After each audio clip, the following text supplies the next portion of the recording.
قل لي بربك، من الذي خلق المصائب للصبر؟ ومن الذي خلق الحياة ليبتلي فيها البشر؟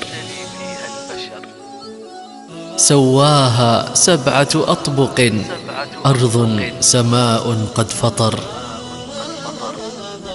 في كل أمر يحمد حمدا سرورا أو ضرر.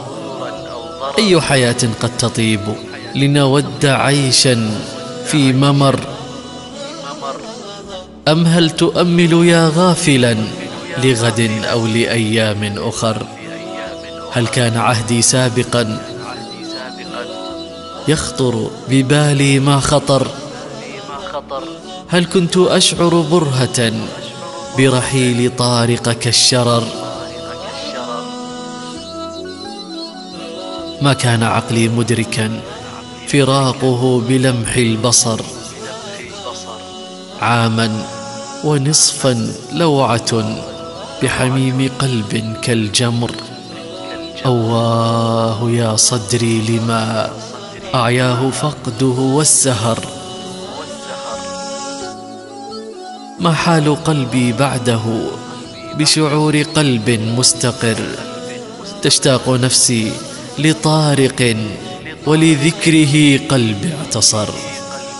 تلك المنية يا أخي لا إذن لها لا مفر. رباه إن لطارق قلب كبير كالطهر. رباه إن لطارق روحا كمدرار المطر. رباه إن لطارق خيرا عطاء منهمر. رباه إن لطارق رب رحيم رب أبر. يا رب فالدنيا جهاد وليس في الدنيا مقر. يا رب فاجمعنا بجنة لا موت فيها أو كدر. كلمات نجلاء.